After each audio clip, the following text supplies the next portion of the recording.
Merdeka! Merdeka! Merdeka! Menteri Koordinator Bidang Politik Hukum dan Keamanan atau Menko Polhukam Mahfud MD resmi ditunjuk sebagai bakal calon wakil presiden mendampingi Ganjar Pranowo pada Pilpres 2024. Keputusan itu diumumkan oleh Ketua Umum PDIP Megawati Soekarnoputri di kantor DPP PDIP Jalan Diponegoro Menteng, Jakarta Pusat pada Rabu 18 Oktober 2023 pagi.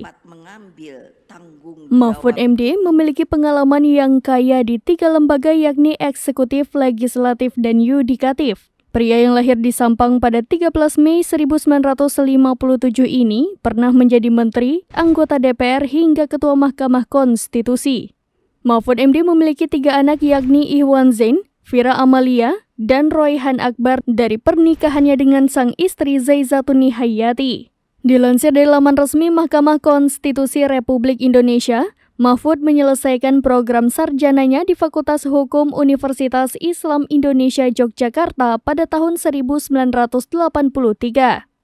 Setelah lulus dari Fakultas Hukum UII pada tahun 1983, Mahfud kemudian bekerja sebagai dosen untuk alma maternya. Pemilik nama lengkap Muhammad Mahfud MD ini juga merupakan guru besar di Fakultas Hukum UII Yogyakarta. Sembari menjadi dosen, ia melanjutkan kuliah S2 dan S3 di UGM. Mahfud pun lulus dari program Pasca Sarjana Bidang Ilmu Politik Universitas Gadjah Mada pada tahun 1989. Ia kembali menempuh pendidikan S3 Ilmu Hukum Universitas Gadjah Mada di tahun 1993. Tahun 2000 sampai 2001, Mahfud pernah menjabat sebagai Menteri Pertanahan pada Kabinet Kerja Presiden Abdurrahman Wahid. Sejumlah jabatan lain baik di institusi pendidikan maupun lembaga pemerintahan pernah ia duduki. Selain itu, Mahfud juga pernah menjadi Ketua Mahkamah Konstitusi periode 2008-2013.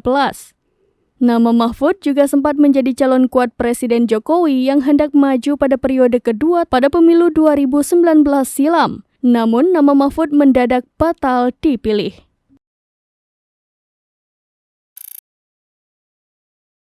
Download Tribun X sekarang, menghadirkan lokal menjadi Indonesia.